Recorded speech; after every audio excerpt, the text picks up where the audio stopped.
And we're live. We've got on our Discord today, we have Oggy from Arizona. How you doing, Oggy? I'm doing good today. And Psycho from Alaska. How you doing, Psycho? I am doing great. Doing great. How long before you get over here? It looks like things have moved forward, so potentially like mid to late June. Mid to late June. Good, good. And we have a special guest on our Discord today. G'day, Sonny. How you doing, buddy? If he is there, he's going to be quiet. He might say hello in a minute. Anyway, who we got in there? Robert Mack. G'day, Robert Mack. How you doing? Mr. Mitch. How you doing? Mr. Billy. Mark Verdun. Peter Klob. Question for the uninitiated. What is Discord all about? Down in the description box below this video, I've actually done a video series on how to make it work. But really it's the best way to describe Discord is like Facebook Messenger on steroids. It just has a lot more features than Messenger, and it's not being monitored by Facebook. That's why we use it. It's quite a neat little system. G'day everybody. Have you checked out crypto? Well, one of our guys that actually is in our Discord channel is quite adept at the cryptocurrencies. He's actually been investing in crypto for, so he said for 2013 he started investing.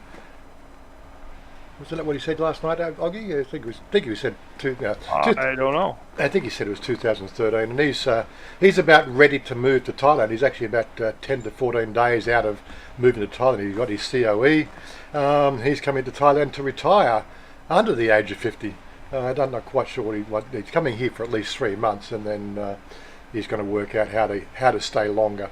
So you don't have to be 50 to retire in Thailand, but you can if you got investments and money, you can retire before 50. You just have to work out some sort of magic with the visa. I don't know quite sure what he wants to do there. I think he might be taking an education visa, or even what they call this. He's one of these guys that's investigating the volunteer visa, which will give him sort of 15 months in the country first time around, I believe. But you can only get that visa while in the country. And my coffee's already... God, I'm going to have to get the bigger coffee.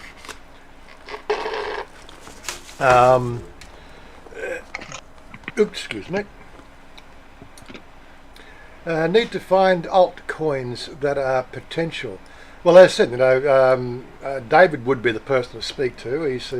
He's got investments in a number of different coins.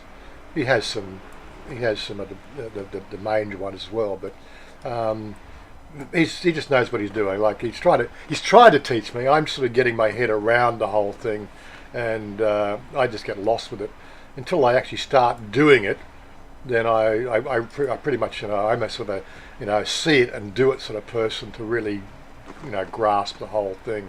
I intellectually know what's required, but it's like I'd rather use my investments, which are index funds, and have an organisation who has people paid to manipulate those funds to get the best growth. You might only be getting 10 to 14% interest, but of course it's up to them to make those funds grow. That's how they make money for themselves as well. But of course it's sort of like it's a share the wealth thing, and I don't have to worry about it. Works for me. But yeah, I do really want to sort of get my head around it so I can actually sort of take a bit more risk myself.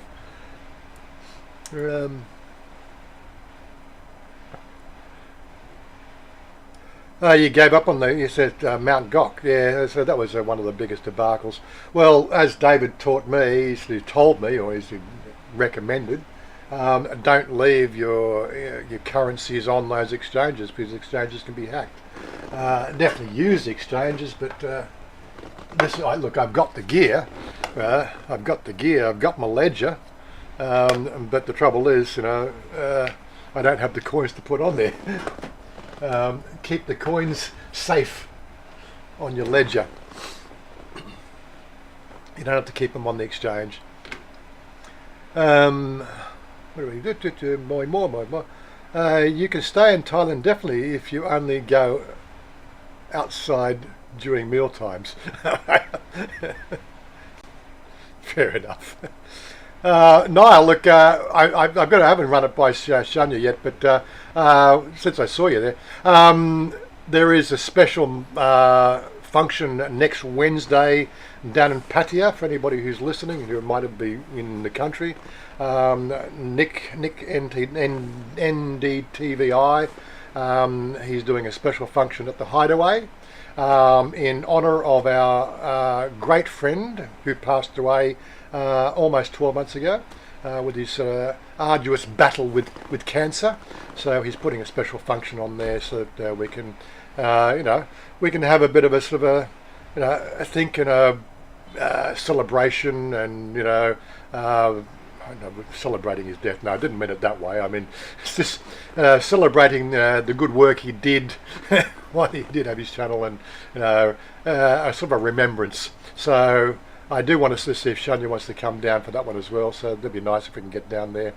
I won't be staying the night. I'll probably sort of drive back at 11 o'clock at night. So it'll be a dry one. I'll be drinking Cokes so I can drive home.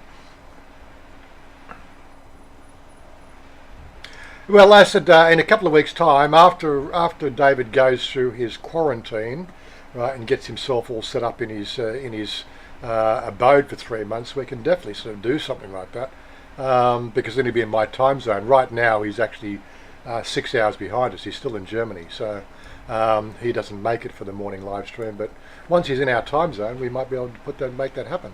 That'd be quite a handy thing to do. Mr. Mitchell, but he's saying hello. Crypto is risky but has potential better gains. And yeah, well, that's right, Billy. It's unlike index funds where sort of somebody else has also got a lot to lose because they have an index of potential, share market. Although the shares, they can go up and down as well. They're an incumbent safe harbour risk, because people have understood how the share market works over the last 100 years, as opposed to cryptocurrencies where it's the incumbent financial organisations still really don't know how to play the game because they're not in control of it anymore.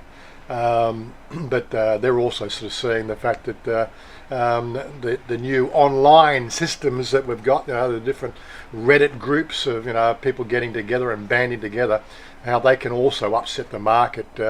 What was that most recent one, Oggy? That was Robin Hood. Robin Hood, yeah. So you get 150 to 200 people on a Reddit group, all buying into what do you call it? A hedge fund, a hedge fund stock, right? Can really upset the big guys because that's what they do. They manipulate the stock market, but they manipulate the stock market because they've got the money to do it. But you get a couple of hundred people who have got a few $1,000s sort of spare to upset the apple cart, and they can cause some major grief in the incumbent stock markets as well. This is what we've got. It's a new world out there. The instant communications that we've got, the banding together of like-minded groups of people, right, really does have power. If only the frickin' rest of the world would understand the fact that we could change governments like that if we'd stop infighting amongst the black and the white, for want of a better word, the internal fighting. That's what they want to separate us. Right, they want to keep us fighting against each other. They don't want us fighting against the establishment. But what we need to do is we need to just bury the hatchet, right? Start working as the 99%, all for a common goal to get the system to change. But whether that will happen or not, I don't know. Paul in Sydney. Hi Warren and everyone from sunny Sydney. Is it sunny today? I don't know. Be back late. Okay. What else have we got? Everybody's still coming in and say hello to each other. And don't forget the @ just hit the @ symbol if you want me to recognise something that's going towards me. Would help. Big news on the house warrant. Yeah, I was going to get to that. Robert. Don't worry. I've got something prepared. Where is it? Yeah, so there it is. It's up there. It's prepared, ready to go. How's business at Chanya selling these days? Well, the bank seems to think it's doing all right, and I'll give you a bit of a rundown on that. I've got 2 videos in the can. Well, I got one in the can and one still in the camera. That was the one still in the camera is from yesterday. So I've got Wednesday's outing, which I'll go through the photos, and Friday's outing. That'll be the 2 videos for next week. And I'll release them back to back, probably a day apart, so that it doesn't overload you with too much information. And it's part of the way you play the game too. But ultimately, the bank seems to think her business is doing all right, so that's all worked out. We'll get onto that shortly. Is it easy to lodge the paperwork for your retirement visa? In my case, but the thing is, don't forget, I did mine in 2016. I opened communication with the embassy in Sydney. I asked some questions via email, which didn't get really answered very well. So I got on the phone and talked to them, and they sort of said blah blah blah, which sort of demystified some of the process. I was more about I think the one I was having trouble with was the what do you call it, the police report, because I didn't really know where that was. After they sort of said it's just something you got to do, you go online, go to the some place that was online, and once you do that, you can lodge. I think it costs you like $15 to get a police report sent to you. So I did that. That came a few days later. The bank, so I had the money in the bank anyway. I had good banking and all that sort of stuff. It was pretty much just fill out the form. The form actually has changed as well. When I filled out the form, it wasn't a requirement they actually have the flight booked. That wasn't a requirement lodging that visa. But that requirement's come in the last 3 or 4 years, where you now actually have to book your flight. And of course now with COVID and all that other stuff, it just adds a few more steps to the process, because you got your COE and all that sort of stuff. But other than that, it's the easiest visa to work as far as I'm concerned, really. Keep money in the bank, keep your head above water, and it's just basically, I think health certificate, it's all done. Health certificate from here is easier. Getting the required medical requirements from Australia might be not so easy, but I'm sure that there's something on the website that can take you through that and what you need to do there. But basically it's an insurance, it's like an international insurance policy, which you can then change when you get over here. Because the one when you get over here is a lot cheaper than what you probably pay in Australia. But yeah, so it's health insurance, bank statements, and fill out a form, and be a good boy, and you're good. Easy to retire, easy to renew. Yep, sunny is sunny, but getting overcast in Sydney. Okay. Robin Cox, hope you're well. Greetings from Denmark. G'day from Denmark. G'day, Robin. How you doing? Billy, is it easier to apply for my retirement visa in Thailand or in Oz? Now, that's something I really can't qualify. I've actually had a few people sort of mention this a few years ago, before COVID, said they've actually come to Thailand on a 30-day visa exempt. Then they were able to extend that 15 days.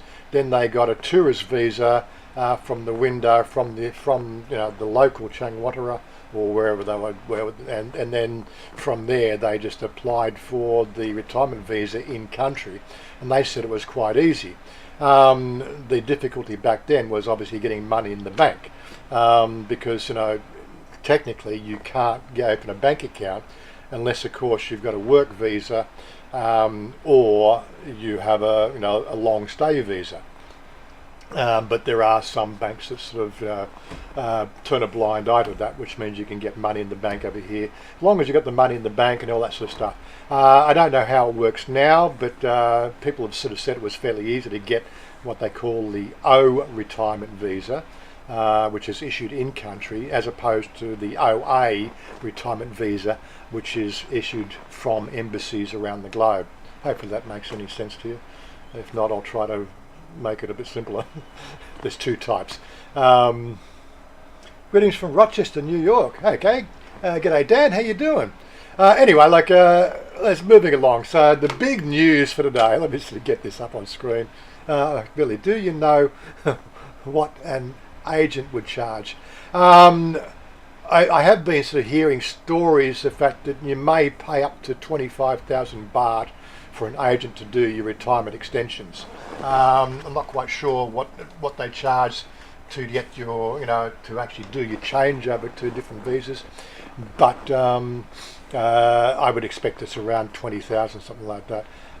These are sort of from meeting people here over the last few years. They've given me a few little clues here and there, and we've either talked about it on videos when we're together.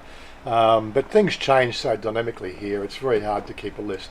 As I said, you'll see all the new channels out there that come and do Thailand, and they're all giving you great information out there. But you've got to take it with a grain of salt, because when was the video recorded?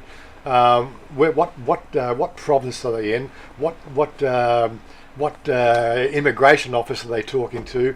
Right? How much money did they pay under the table, and all that sort of stuff can all affect how those things work. So making videos about it can be a little bit misleading. It's one of those sort of things you really need to be investigating on the day when things need to be done. Like as Psycho's trying to get over here, obviously he's being held up by his property, sales and everything else. He was intended to come in April, then it was May, and now it's June. What keeps on throwing the curveballs, Psycho?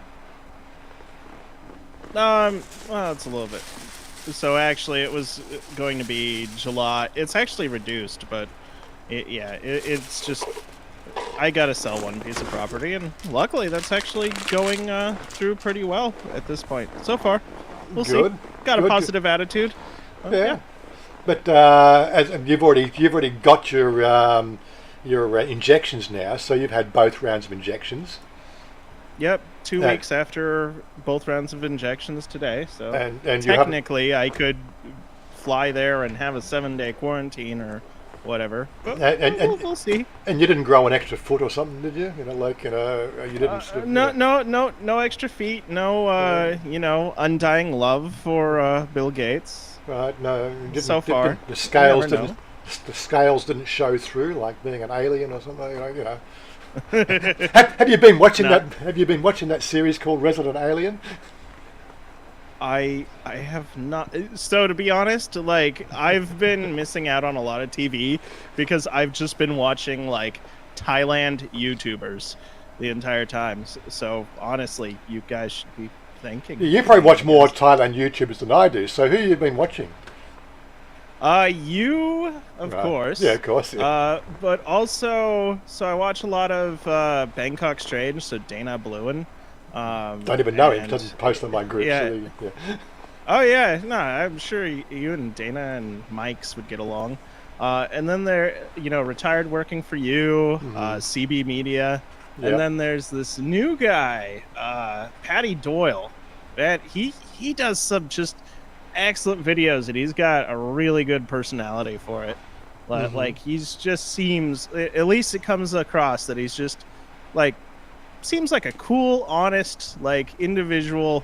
Yeah, just real life guy. Just a real life guy. Cool. Okay. Actually, what you do, just pop a hi into the channel. What I'm going to do is I'll give you the spanner as well, so you can post links to those channels as we're talking. I don't think I've got you as a moderator status, so you can't post a link. But if you just post into the... So wait for it to come through. How long does it take to come through? I got an ahoy in there. Ahoy, there we go. So, and feel like being nautical today, I guess. Ahoy! Okay, so there you go. So now you should be able to post those links. For other people might want to see those channels as well.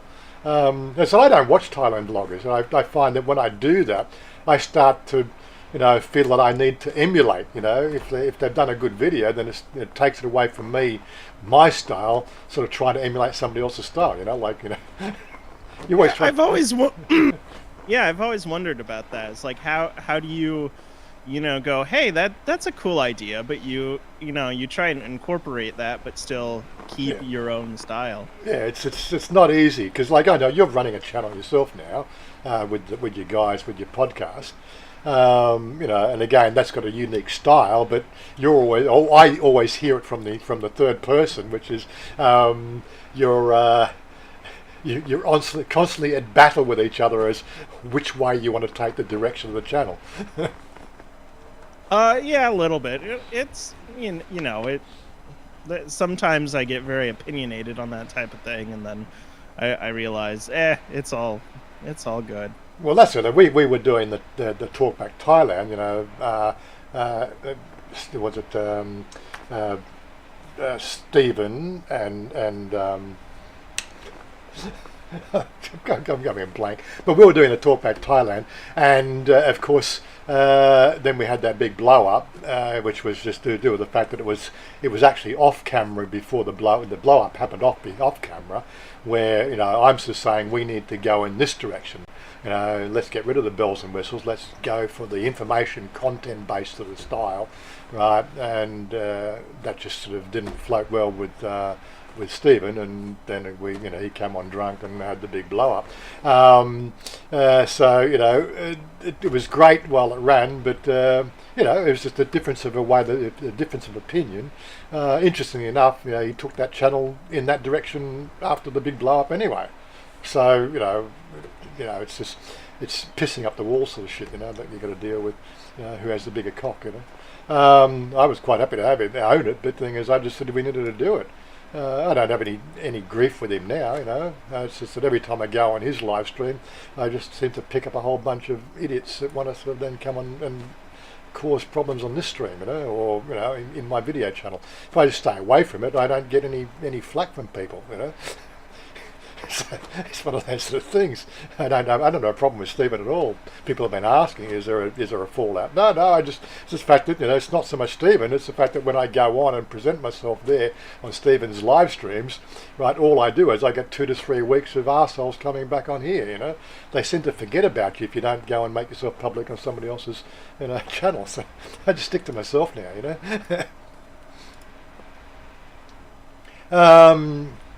I said Robert's answering a question for Billy there. You can get 12 months non-OA in Australia and non-OA 90 days. Blah blah blah. Yeah. Agents in Thailand between 8 and 25,000. Yeah, that's what I thought. That's the different prices I've heard as well.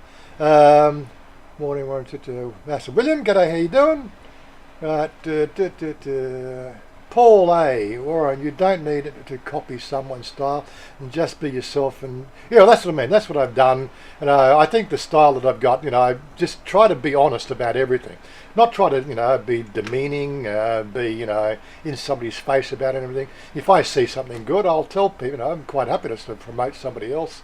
I do pop in and sort of watch Nick's channel every so often, because it gives me it keeps me in touch with what's happening in Pattaya, although we never really get down to Pattaya. It's 3.5 hour drive from here, and when we get to the new house, when we're in the new house, it's pretty much going to add another half an hour to it. So it's really just, it's outside the realms of being a regular down there to do anything. And if you really want to grow your channel, you really need to be doing videos in Pattaya, because that brings the viewers in. I had another sort of comment from another new patron this morning. I always sort of won't mention it. I'll say what the comment is. But where are we? Let's go to comments. But I get this all the time. They just came across your channel today, and must say I do enjoy your channel so far, and only watched 3 videos so far, but very enjoyable to watch. I get this sort of comment all the time. But the thing is, it's up to you guys and the people who watch the channel really to recommend it to other people, because I'm not sensational. I don't have. I don't like. Okay, I did one video recently where I put Chanya as a lovely picture, clickbaitable picture, which did 7,000 or 8,000 views.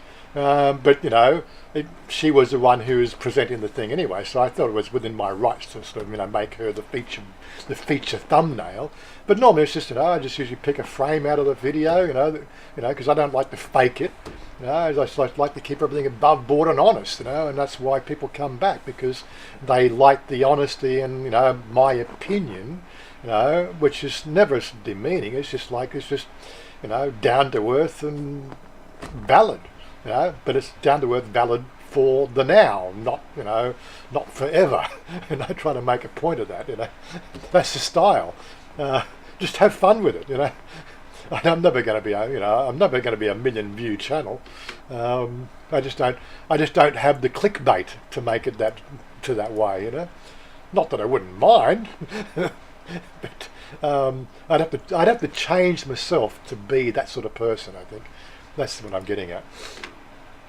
And I've seen it here. Like I've seen some channels come on and off over the 3 or 4 years or 5 years I've been watching Thailand. And you see these people start out. You say, "Oh, this guy's very watchable," and then they get a couple of hundred subscribers, and all of a sudden they either go narcissistic, or they just become somebody completely different. And that's what happens with people. It's YouTube, it's the way the thing goes.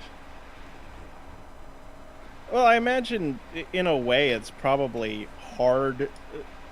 Well, maybe that's the wrong term, but it might be difficult to retain your personality, after trying to, in some ways, be a showman for people.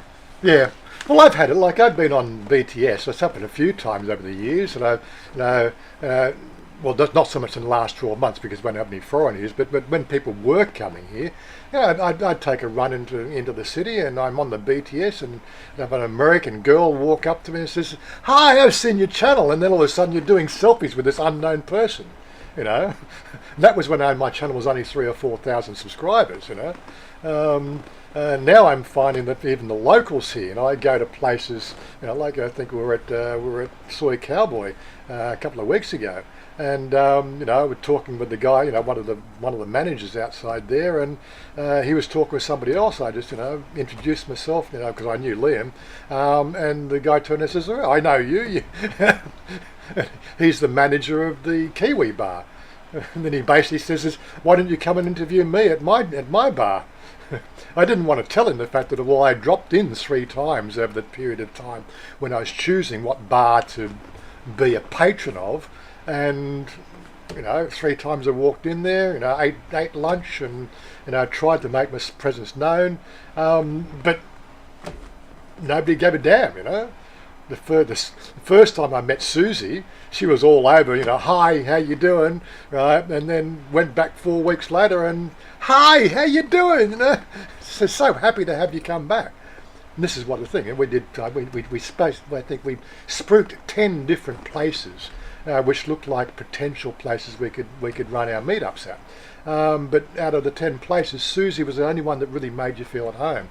I didn't want to tell him that, but if we ever do that interview, I will definitely make that a point of, sort of reiterating the fact that, well, I did give you the opportunity, but, for the 3 times I visited here while we were choosing our establishment, it was just like I was just another customer. So what am I supposed to do?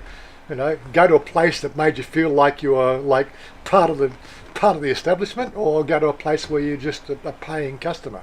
That's the difference. It's got to be like that old Cheers song, the theme song. Yeah. Probably you have to steal it when you're talking about it as well, don't you? But yes, that's the sort of thing we dealt with.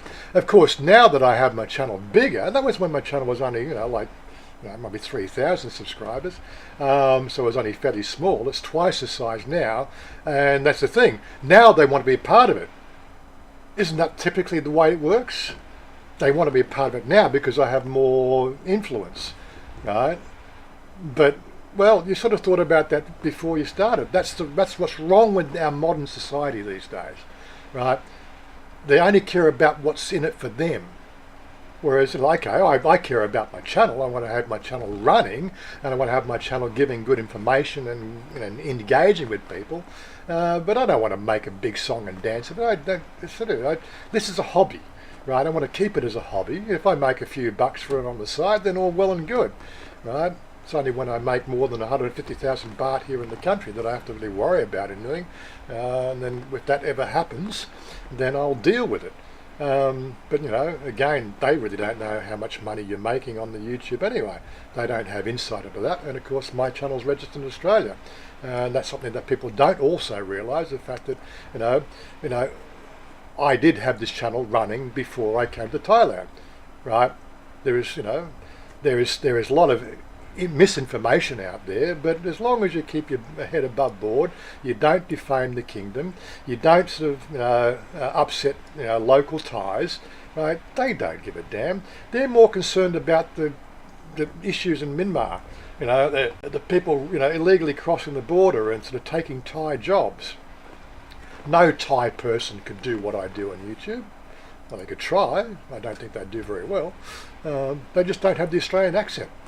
And I don't really have an Australian accent. maybe a Thai guy from Australia. Oh, maybe they could, but of course then he's in a Thai guy in Australia, isn't he? He's probably not even in Thailand. You can't get what I mean. But one channel... Exactly, everybody has their own perspective. Yeah.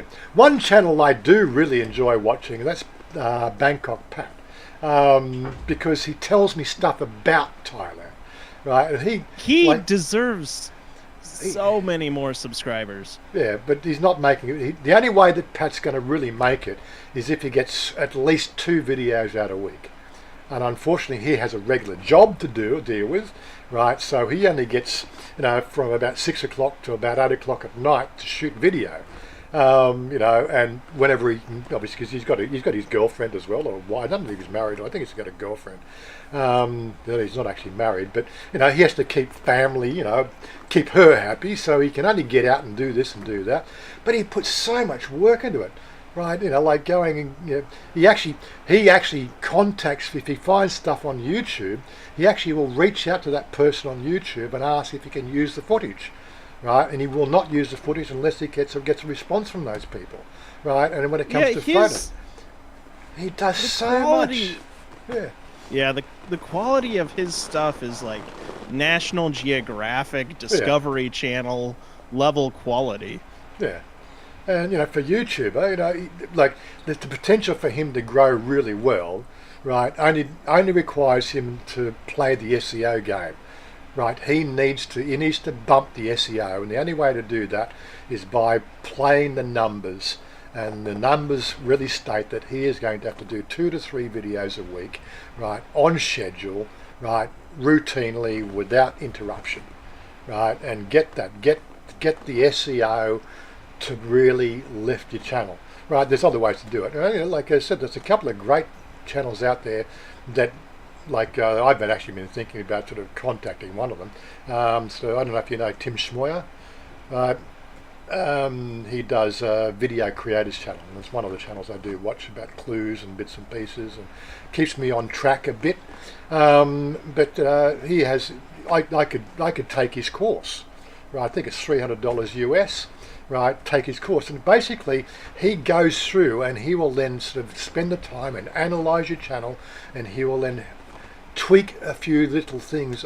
He doesn't want to change your style, but he tweaks things in the way you present the video, in the way YouTube runs, because he knows how the system works, right? And he also sort of, rather than do that thumbnail, let's go for this. Rather than doing that titling, let's go and do this, right?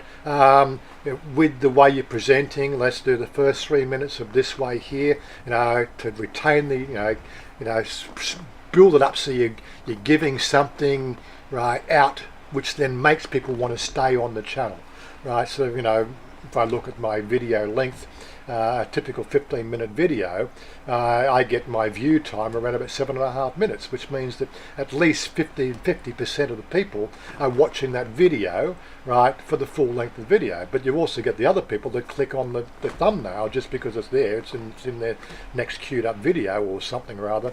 But in that 30 seconds that you might have, or even 15 seconds you got to catch them, right, then, you got to catch them, right, so that they stay on there to, I do the layup, which is the 15. I get little clips throughout the video, right, with the theme tune. He'll probably just say, "Get rid of that shit. Let's going to do it this way." And then what you do is in that course, you do it the way he does, and then of course he sticks with you for about, you're paying for, it's a one-time fee, but you're paying to have him, be like your mentor for a period of time. I think it's 3 to 6 months or something the course goes for. And then he will then sort of say, well, here's the evidence. We've grown your channel from 7,500 subscribers to 15,000. It's better than the growth you had before, blah, blah, blah. But as I said, it costs money. He knows the ins and outs.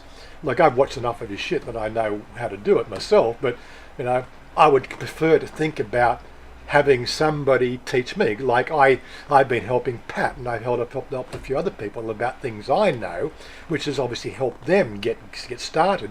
But I'm no expert, right? I don't even do the things I'm supposed to do. I just have fun with this shit. That's what I like, What is next? I have been... haven't seen the Russian guy yet. Jenny Williams. I just want to say former comments on the way you speak to Chanya. Just want to say, okay. Well, Jenny, what's hoping to get some sort of norm now in UK and hoping to visit Thailand soon. Yeah, well, look, I think things are starting to look up around there, Jenny. So just keep plugged into the in the embassy forum chats, and like the embassy, they'll tell you how you need to get over here if you want to get over here. Forgot the channel name, but I'm subbed to the way.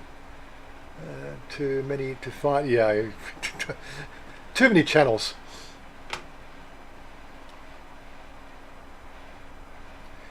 It's mainly cartoon stuff, but so good. I think you're talking about Quinton TV there, Paul, is that right?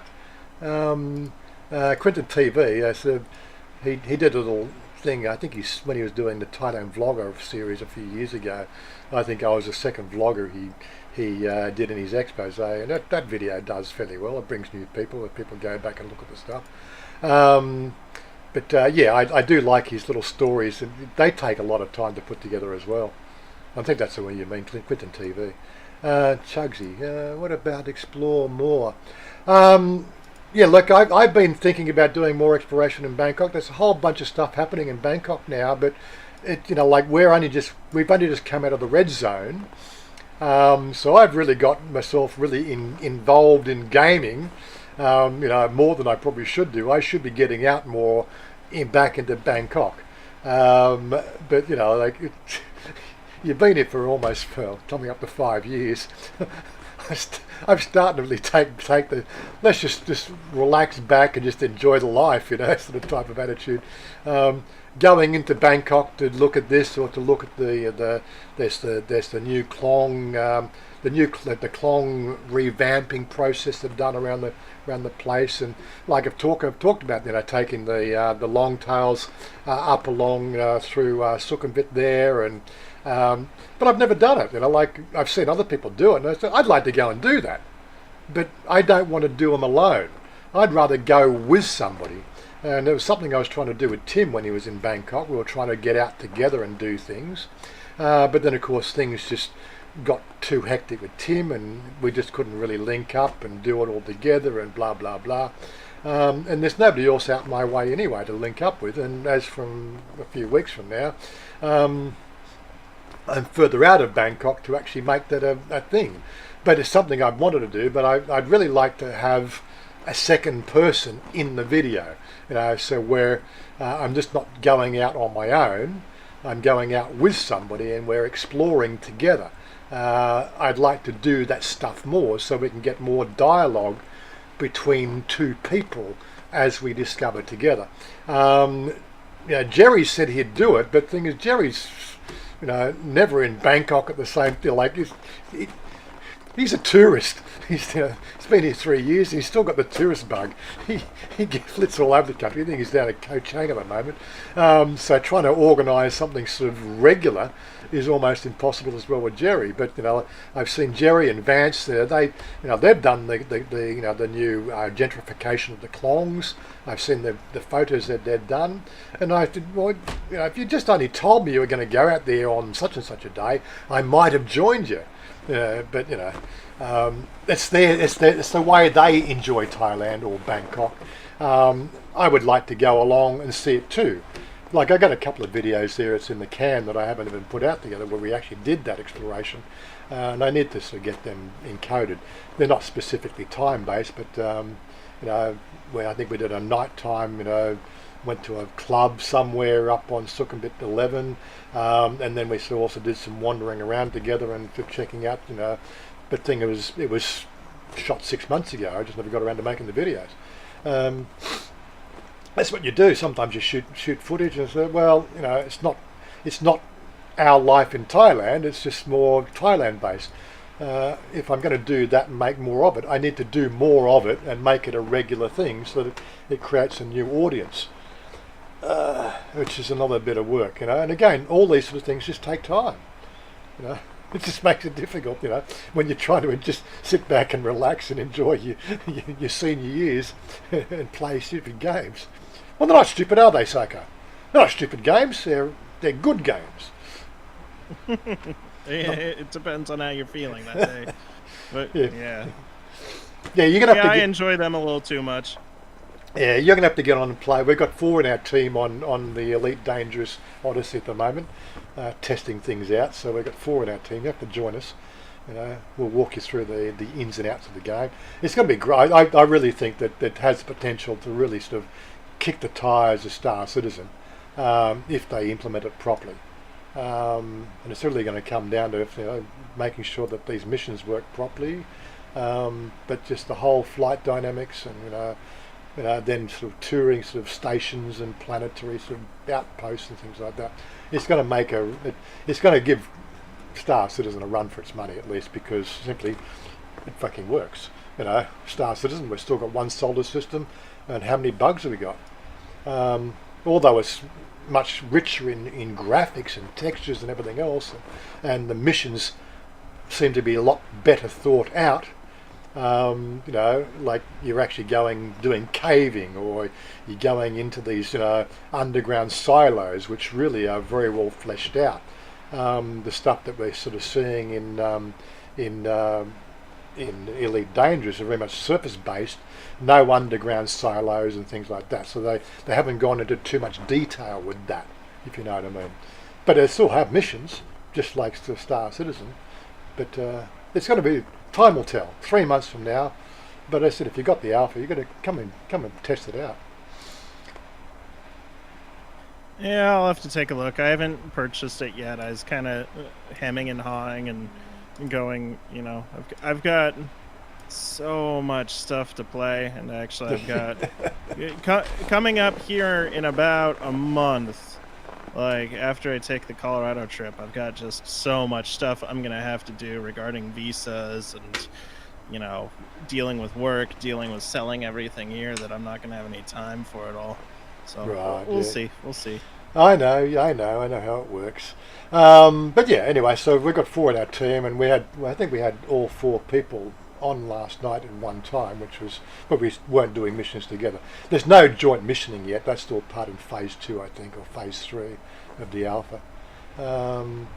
They've got to go. There's a whole bunch of bugs that they've got to iron out with it at the moment. So, but bug-wise, we're so used to playing with bugs. They're not game breaking. They're just annoying things. Oh, okay. Explore More is a channel. My long rambling response is entertaining. Well, that's the thing. I just talk as if you're here. I prefer to have you all on the Discord, and we could just be chatting together, and then I'd have to talk so much. And Thomas Ogden, kick Monash out of the Potter room, and I'll move there and go with you. Fair enough. That room might be a bit small for you, Oggy. Sorry. Actually, it might be too small for Stephen as well. He's 6'3", or 6'2", he said. He's a lanky dude too. We do have a spare room though. I still don't know whether we're going to do anything with the spare room. You know, like I do want to make up a Well, we'll get to that. We'll get to doing some photos. I'm only 5'8". I'll fit. You'll fit. But yeah, so we'll get to the photos. I'll get to the photos. You know, just stick around. We'll get to the photos. Thailand Bound is another good YouTuber live streamer, but I feel like he thinks some comments are people trying to troll him. This is something that you get if you have a YouTube channel. There's one thing you're just going to have to get used to is the fact that you're going to get trolls. The one thing that I'm learning now with that after 4 years is the fact that ignoring them is the best answer for that, right? They just want to incite a response, right? And if you don't respond, then they go away, you know. The only thing that I delete from my comments section is swearing and cursing and diminutive attitudes to things, you know. Things that, you know, not so much me, but, you know, if they're saying something about somebody else, you know, then of course, you know, that they got, you know, come to my channel to have a rant about somebody else, just piss off. Just delete the comment. But don't react, that's the thing. Just don't react to this sort of stuff, you know. Most trolls, you know, they do it for the lols, as we say in the gaming world, right? And to incite a response. Don't respond. So I have a standard canned message. Thank you for supporting this channel with your views and comments.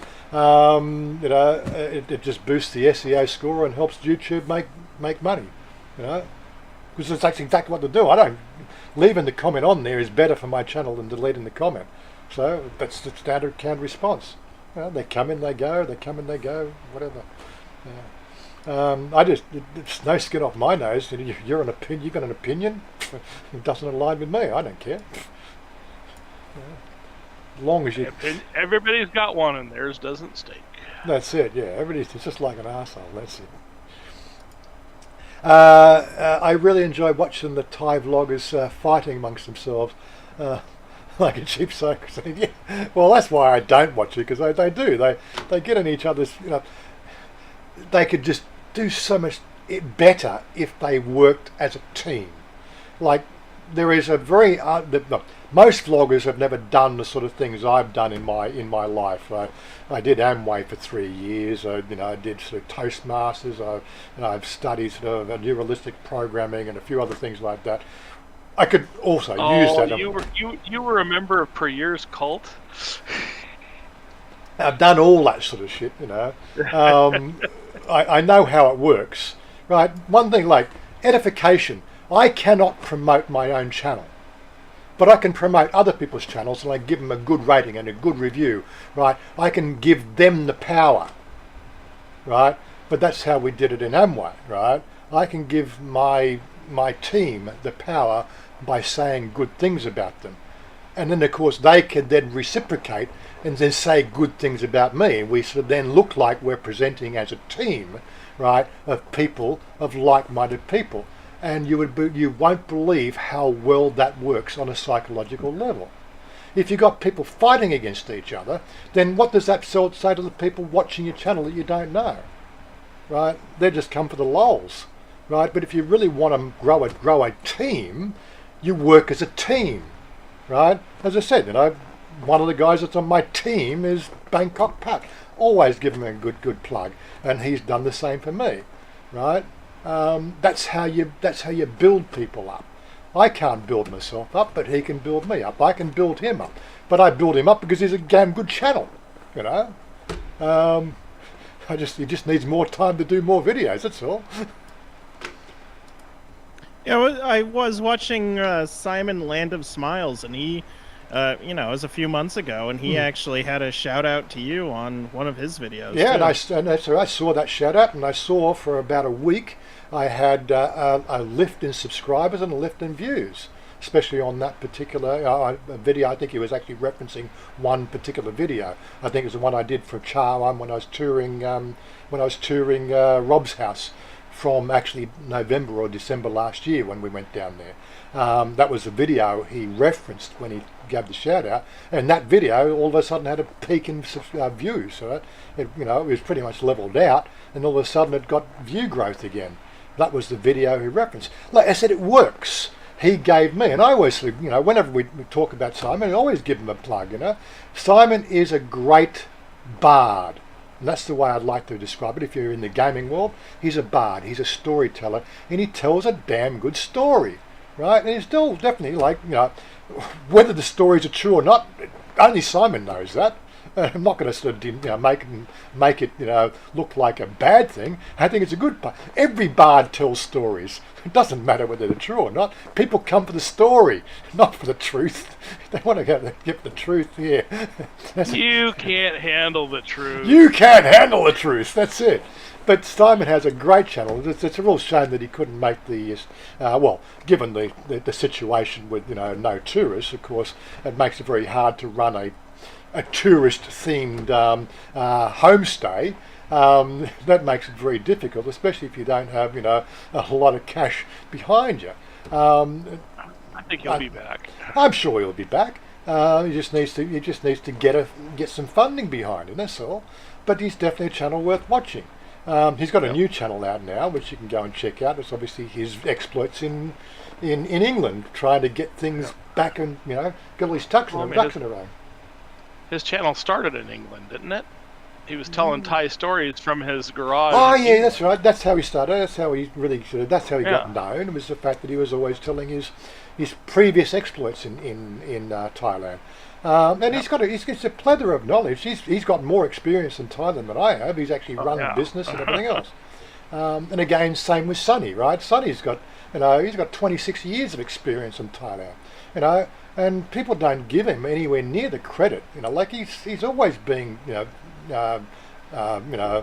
subject to criticism, right? But once you get to know Sonny, he's a great bloke. He's a great mate. He's a great gamer too. He likes the FPS shit. I'm not very good at the FPS. How many times have we died when those pirates come in and take on the town? It's terrible. I don't want to talk about it. Yeah, we don't want to talk about it. I haven't died in the last hour, okay? Yeah, okay. How many times you died in the last hour? 3 times? Yeah. No, I have not died in the last hour. Of course, Yeah. I've been listening to your video. Paul, so sometimes I think it's fake drama to keep the people watching. Look, exactly, that could be part of it too. It's just that just something in my persona. I just can't fake it. It's one of those sort of things. If you start faking things, then you create a false paradigm that then you have to stick to, right? Or those you'll have people it's come just gonna piss you off. Yeah, it's just gonna wind up screwing with you mentally too. Yeah, it does. It really does. It's like what they call mind games. But I've done my fair share. I said some people in my Amway group. When that was back in the mid-90s. I gave them all the power. Would I have coffee with them? No, thank you. That's the other thing about edification. Always give the people the power, but whether I'd go and have a coffee with them or have a beer with them, no, they're just in my downline or they're in my upline. That's it. We don't see eye to eye. You didn't sponsor me. Somebody you sponsored sponsors somebody else who sponsors somebody else, and I'm just one of the guys that picked up the ball, right? I don't know you, but I'm sorry, I don't like you, who you are, but I can't change that, right? Right? Or somebody downline from you. I'm sorry, I don't like you, but you're his friend, so I have to like you because you're his friend, and I've got to give him the power, But that's his life, and that's in Amway. That really screws with your head. Right, and that's one of the reasons why I got out of the whole game. I made a few bucks in it. People say that's a pyramid scheme and all that sort of stuff. I said, well, you haven't ever studied how the system works, have you? It's about moving products through the system. Right? It's about Yep. selling product. And I was in it for a couple years. oh, have you? Okay, so you're an ex-Amwayer as well. There you go. Which Yep. Like I said, I called it the cult of per year. yeah. Well, we were in Jim and Nancy's Dawners downline. Oh, okay. Yeah, so we were with Network 21. I was actually under Robert. Was it the Cox line of sponsorships? The Cox Diamonds. Actually, the Cox. What's when they got 9 downline distributors? That's not Emerald. I'm Double we're Diamond. talking Yeah. 20, 30 years ago now. Oh, okay. This is 20 30 years ago years. for me. Yeah. But the Coxes, they went 21% in 5 weeks. We actually had a Kiwi in our group. Yeah. And they became the superstars of Australia. But again, 21% in 5 weeks is a mean feat. They went diamond, I think, in 12 months. And I think they're double diamond now. They were the fastest growing line of sponsorship in the Amway, around that period of time, globally. They with Jim and Nancy Dornan being who they were globe trotting all over the place, opening up. But as I said, Peter was pretty good. Peter and Debbie Cox. Just trying to think of his first name. But I'm looking at your background picture and I see that MBK. I'm trying to figure, okay, which facility is that at this base? Like, that's not a hab. What is that? The command center? yeah, it does, doesn't it? It looks like a command center, and yeah. Andy Stubbs, I really hate to do it. Yeah, I guess I just life has got enough drama, and we need to be getting back into becoming sort of a team and being friends, and sort of stop picking on each other, pick on the governments that are completely screwing over the world. It's only when we start to react, 1% against 99%. Well, guess what? The 99% will win. Getting a reaction is what gets them off. I know, it's just the way it works. Yes. Rise of clickbait videos is pretty, and of course TikTok. That's TikTok. Oh my God, seriously. I can't be too bad. At least Chanya's got a TikTok channel. She puts all her shit on TikTok. Her videos are fun, but little clips that she does. But some of the shit you see on TikTok, oh my God, really? We used to call it the 15 minutes of fame back in 10 years ago, which was when YouTube started. I think there was even a movie about it. That sort of 15 minutes of fame where people are murdering people because it's or whatever. But yeah, the 15 minutes of fame has become the 15 seconds of fame. That's how I relate the difference between YouTube and TikTok. We're the 15 minutes of fame. TikTok's the 15 seconds of fame. Anything longer than 15 seconds, the audience has lost interest. TikTok, perfect for the current generation. It is, isn't it? Yeah, it's a sad state we're living in. Hey, I represent that remark. Adwar, thank you. We weren't going to mention that, Psycho. You off, Mr. Mitch? Okay. Good to have you around, and hopefully we'll see you next week. I know it gets a bit late to where you are. Paul, COVID would mess up a lot of expats living in Thailand. Well, it hasn't. Not that I've really seen it mess anybody. It basically, in the case of, if I sort of use Vance and Jerry as an example, they like to tour. That one of the things that Jerry was doing before COVID, he would bounce out to Cambodia or Laos or Vietnam or Malay. He's bouncing out of the country all the time, bouncing out and bouncing in. That's what he liked to do, Yeah, it's one of the great things about Thailand and Bangkok is you can get an international flight to pretty much anywhere in the region. Yeah, easily and cheap and easily. So you get to see the world. You get to see Asia. That's the thing that have had the most issue with, is the fact that they can't bounce. Right? There's no bouncing in and out of the country because of the quarantine rules. You cross the border, you go into 15 days quarantine, you bounce back in, that's a whole month of your year gone, so you just don't go anywhere. That's the end of the story. It's a pain in the ass. But that's the only thing that I'm sort of seeing messing people up. The only way it's really messed me up is, I was doing the every 2 weeks we have the meet up at Susie's, which was always big. That was really building up to be quite a lot of fun. With all the people coming into the country. And then what happened? Then COVID, and then it just disappeared. Okay, we've got our locals. We still do our get together, what we call the boys' night out, but it's not the same. This is just our locals. We already know what we enjoyed with the visitors is the fact that those oh my God moments. From somebody who lives here to see somebody who's never seen it before. We used to really enjoy that.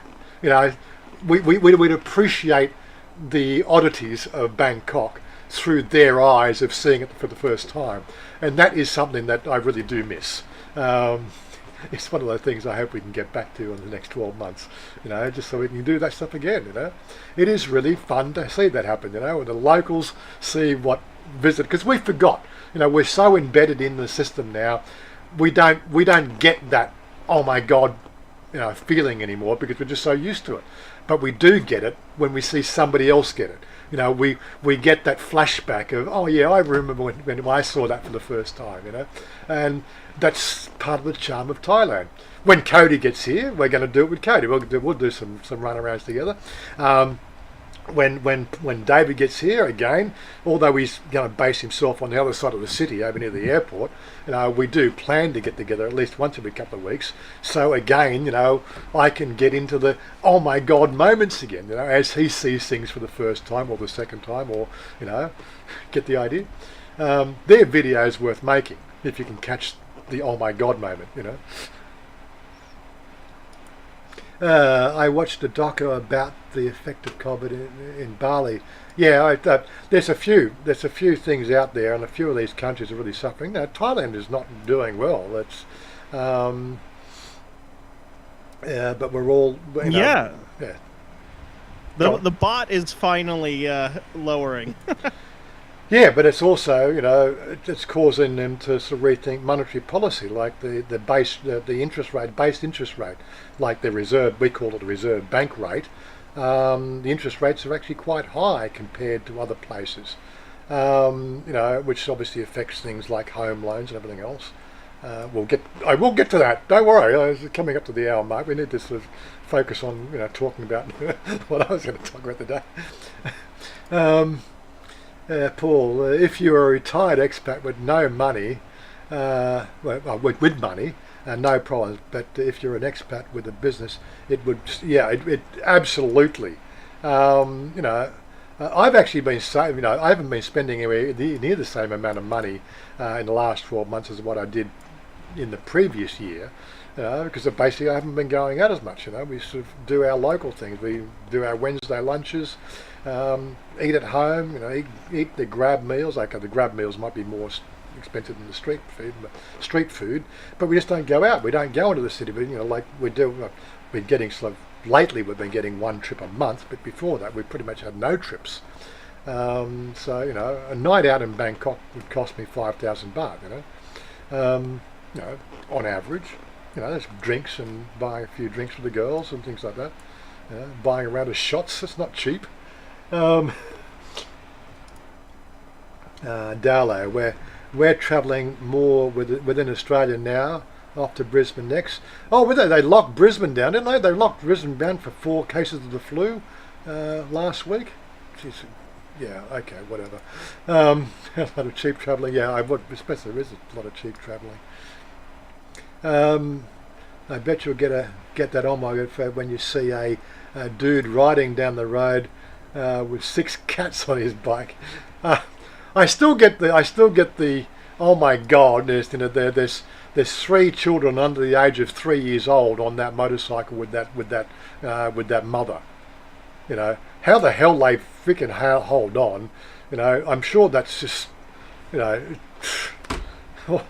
first and Ling, damn monkeys. But yeah, it's. I still get a bit of a thing about that, but it's not so much the thing of elation or oh my God. I wish you'd just grow up. No wonder we have such a high mortality rate on motorcycles. But that's life. It's just Thailand. William, lucky in Thailand, I think our lives have not changed too much for the COVID. Yeah, that's right. Only made the driving on the roads easier. Well, I don't know. Sort of, PopeKael Road can be a real pig, mornings and afternoons. And that's one thing I won't miss when we move out to the Saiha. I won't have to deal with frickin' PopeKael Road because we won't be going to Big C PopeKael anymore. We'll be sort of probably repositioning our weekly market visit or street market visit and shopping. That'll be moving to Om Yai, which doesn't have to deal with that travel. Om Yai, you're gonna have to. We'll get some video of the Om Yai thing. You don't see this at PopeKael Road, but when you get out to Om Yai, honestly, these song towers, right? They are they've got no idea how much they frick up the traffic. They really. I'm going to have to get that on video when we start doing those little market trips. It's absolutely crazy. They'll park, 3 wide on, outside the Big C there. I think you got there's about 5 lanes of traffic, and these song towers they will stack up 3 wide, blocking, all but 2 lanes of traffic, and the inside lane of that particular point there is already trying to merge because of a U-turn 500 yards up the road. It is absolutely crazy, right? I wish the police would do something about that. They just have no idea how much they fuck up the traffic. It really is. But anyway, that's Om Yai. You'll get to see that. I haven't done any videos of that yet, but that'll be coming. Don't you worry. You will soon be okay. Richard Bryce, how you doing? Good from Florida, great channel. Thanks very much, Richard. Richard Kinsa and Tassie, they're afraid people in Tassie will grow second head. Well, they were already afraid of that with all the inbreeding, weren't they? Just the COVID just seems to make that more obvious now. Anyway. Moving along. We're already past the first hour. What have we got for you? Okay, let's go through. We'll do it via pictures. Where are we? So last Wednesday, sorry, we have to do that. We had to go out and we did what they call. This video will be. I think I've got to encode it yet, but it'll be out tomorrow or Monday. We had to go in on Wednesday to do what they call the final inspection. Why? Because the bank approved the loan, and so we had to go and do a final sort of setup. So it was just basically it was a photo opportunity. We had to go through and take some photos of what the place looked like. Like here in this photo here, the kitchen agent said, "Well, when's the piping go in?" She said that goes in tomorrow. Blah blah blah, and then really what we're doing is we're looking at the lights. We could turn the lights on so we could see the lighting. We were picking all the little things that we felt were needed touch-ups, like out here. There's a spot here on the outside wall, and of course this massive hole. Thankfully that's all been fixed up. Like paint job work and all the little things that needed final touch-ups. Paint missing here. As I said, I made a joke, and she thought it was amusing, the joke that we got. The Thais, they can't see. The Thais are short people, so she understood the joke, which I thought was amusing. Thai people can't see this because they can't see it because they're too short. I'm Farang, so I can see it. They thought that was funny. But yes, little bits of paint missing, like especially up here, the paint wasn't done there. Little bits around like that socket there needed to be patched up. The front of the house again. Looking along the street there. Just little things, I sort of said, what are we doing about this dirt on the ground? She said, they're going to fix that up. Again, little bits of paint work here, missing. you know. But that's what we did. You know, we ran around. She was taking photos. We were taking photos.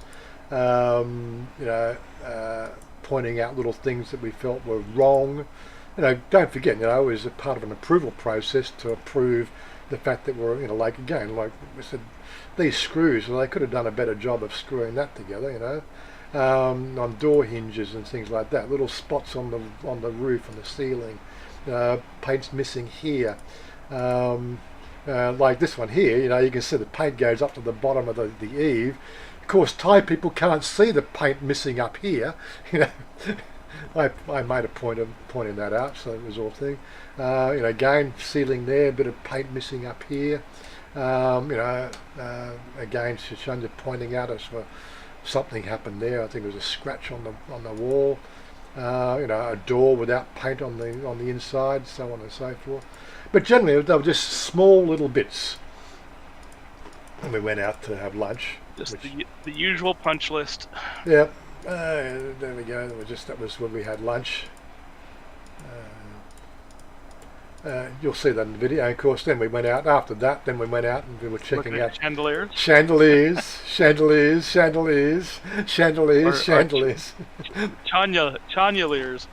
Chandeliers. That's it. And then we went out. We went to PopeKael, Big C PopeKael. We ate Korean street food. That was yummy. Oh my God! Were those chicken wings lovely or what? Done and of course with the noodles. It was, you know, you saw it on my Facebook. It's all right. This is what Chanya does at night. She gets on YouTube, gets on Facebook, and finds these are sort of things she's thinking about, entertainment systems, you know, for putting the TV in. This is for down in the lounge room, different ones, right? The sort of stuff. This is the sort of furniture I'm going to have to deal with in our house. You know, I said I'm not getting involved in it. It's your house. You've got $500,000 budget. You can do what you want. Just keep it within budget. I'm not going to. Of course, I'm trying to explain to her. So our bedroom is not that big. Like our bedroom's half that size. This won't work for our bedroom, but it's ideas. You know, like you don't put a chandelier in the bedroom, honestly. But sort of things she's thinking of, you know, for the bedroom and the vanity sets. You know, this is just girl stuff. Different ideas for the beds. This is what she does at night. You know, this is what I have. She says, "What do you think of this? What do you think of this, darling? It's bloody 2:00 in the morning. Like, you got to get up at, you got to get up at 9. Come on, maybe get some sleep." Oh yeah, and then of course after this, then she gets and puts a ghost program on, and she can't go to sleep without hearing some sort of ghost story. There's a couple of channels on Facebook that do this live streaming ghost story stuff, and of course it's all in Thai. I don't know what it's all about, but it's what she goes to sleep to. What was that? Okay, so now I think we're into Friday. Are we into Friday now? Yeah. So yesterday we were at the land office, I think they call it, Department of something or other. This is her signing to get her blue book. Yes, she is now the proud owner of a. There we go. There's the new address. 118 Mu 13. Sampran Rai King in Nakhon Pathom. So that's our new address. I think the postcode 74321. I think it was 43 or 321. I can't remember. I've got it written down somewhere. But yes, this is at the land office, and there's the deed. She actually had. There's the deed. There's the deed. Can we zoom in there? That actually shows the block of land. She hasn't done it high res. There we go. Shows exactly where it is, the location of where it is, and all that sort of stuff. Obviously, who's no? Actually, I think it's the bank has the deed. You know how it works. She doesn't get to own the deed until she's paid the loan off. So then of course we went to the bank, The establishment that gave her the loan is the government, so GSB, the Government Savings Bank, which is it's not a private company. It's the ministry bank. They're the one who have guaranteed the loan, and they've actually financed the whole value of the house. So the house was 3.8 million. House and land package is 3.8 million. The cheque that was written to the agent to the estate was for 3.8 million. So all good. They've actually financed the whole lot. So how did that happen? I don't know how that happened, but technically they went out and they did the evaluation. What, 2 weeks? I think we mentioned 2 weeks ago. They did what they call the evaluation of the house and property, and they deemed it was a good, safe risk.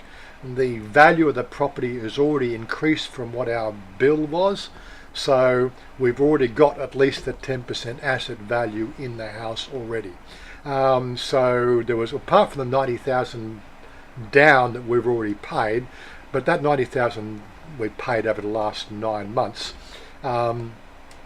That sort of basically covered all the stamp duties and other fees and everything else in that transfer and so on and so forth.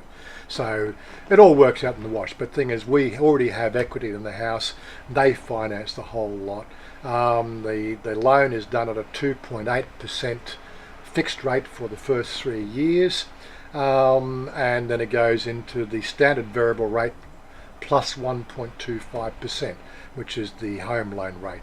So that's all the details. This is her at the bank. She gets this little money box from the bank, which I thought was charming. Then we took mother and father out to PopeKael.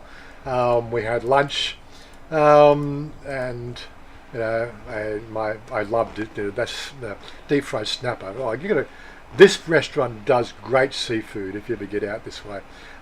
Deep fried snapper, absolutely delicious.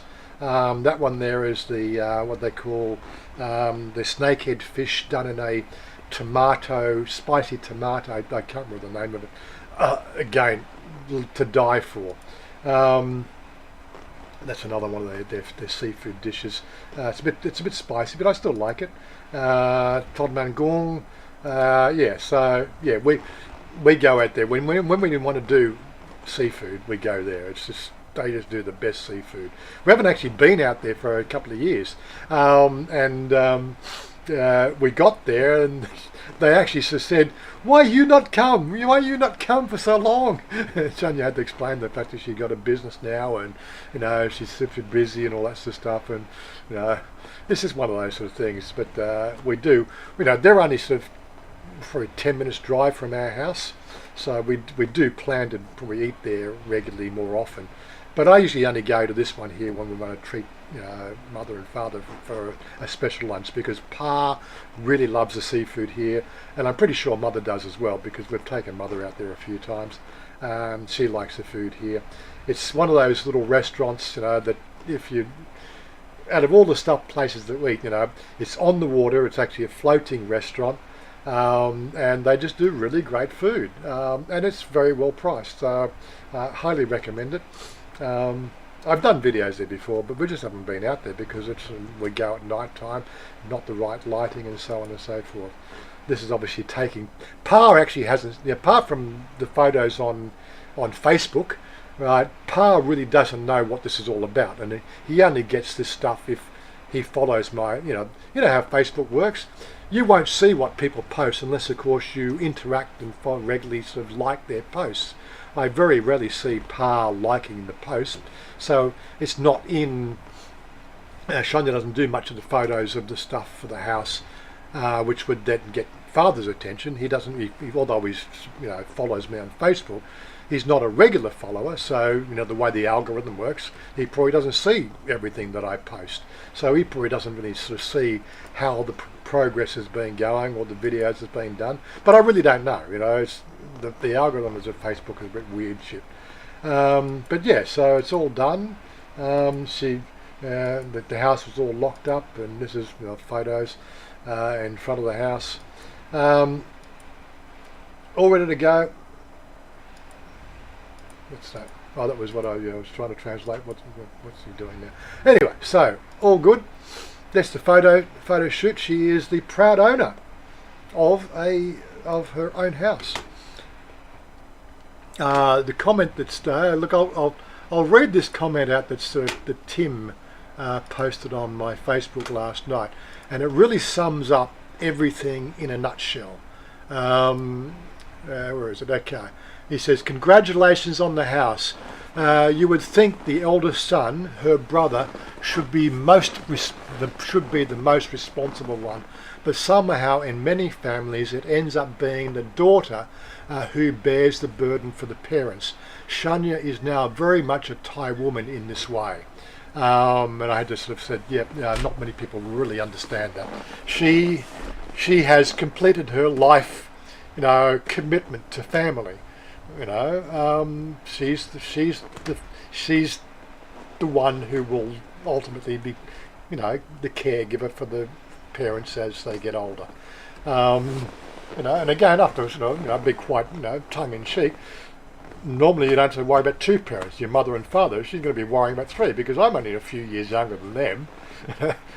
I'm 10 years from now, I'm not going to be as sprightly as I was, and there's a good 23 years difference, but she'll be in her mid-40s. She'll obviously a business owner, and she's going to have a bit more caregiving to deal with. You got to, this is what life is all about. If I last 10 years, that is.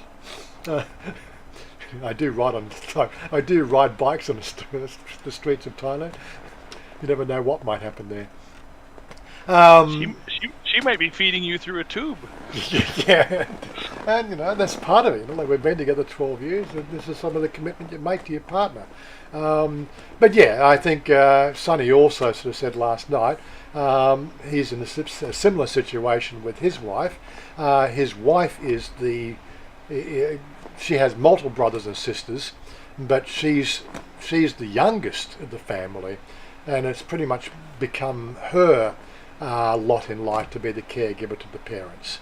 Why the older siblings aren't taking more responsibility, I don't know, but I guess it comes down to when it comes down to settling estates when parents pass away. I guess she's going to be the one who's going to be the most favoured, isn't she?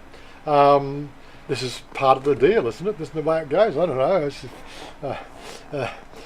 My daughter gets half of everything. Well, that's what is written in the moment. But if she doesn't start to recognise her father, I might redo that will as well, and just say everything that I own goes to Chanya. This is what you do. The siblings have to take some sort of responsibility for the parents. That's in my book. And my daughter hasn't really reached out to me in 4 years. She's about ready to get ridden out of my my estate, for want of a better word, because fuck you. I'm not reaching out to you, darling. If you want to be part of the family and know what's going on, you have to be part of it. Just the occasional hi from Facebook messengers to say, watched your channel, get an idea of your life, good to see you doing well. I get nothing, zero, zilch, nothing. We brought her up to be very independent, but there's certain levels of independence that you expect from being an independent, but you don't completely distance yourself from your parents, right? In my book, it's the child that should reach out to the parents. I did the first reach out, where she came in, she took 5 pieces of her equipment from the house, and that was it. And I just said, darling, I'm selling the house, you need to come out and sort this shit out. She had the whole upstairs of the house, that was her place. She came, took 5 things and said, no, don't want the rest, and that left, and that was it. Haven't seen her again. She follows me on Facebook. I'm not sort of saying it's right or wrong, but should it be up to me to reach out to her to find out how her life's going? Not in my book. I'm sorry, I'm a bit of a stickler for that. I've got no problems with you living your own life, but no, I'm personally, this is an etiquette thing. It's a point of etiquette, right? You're the sibling. we spent, well, in my case, I spent 25 years supporting you, right? And you've chosen not to even communicate. That is your choice, not my responsibility. I've dealt with it emotionally, not a problem. You can rectify that situation, because I did the same with my parents. I know, because my parents divorced when I was 20 years old, and things got really topsy-turvy in our household. I made amends with my father in the first couple of years of that situation. In the last 3 years of, well, I brought Chanya down to see mother, and apart from having to deal with her hypochondria, I was making inroads with mother to sort of mend bridges and things like that at that time, right? And it's what you do. Obviously, her departure from this realm was a bit of a sudden one, but at least I got to feel the fact that I'd mended the bridges in that 3 years before her passing. But it was an effort on my behalf, because she left the family. That's what sorry, you divorced father. You upset the apple cart there. I can't say it's right or wrong. I don't know really what caused that. In those days, it wasn't anything in my business. The relationship between you and father is your relationship. I can see where you're coming from, and his way of dealing with things. They didn't align, but so people grow apart. I still communicate with my ex-wife. We've still got pleasantries. Everything's still pretty kosher.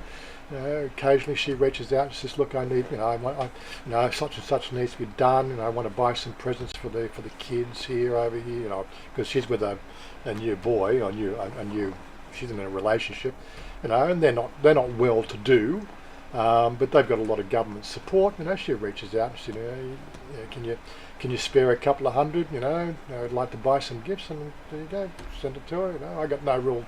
But if she just says, "Look, I'm paying off a gambling debt," I said, "Well, your gambling debt, not mine. Fuck off." Not that it's happened, but she's got the government supporting her. She chose to do, and she lead that sort of lifestyle. That's up to her.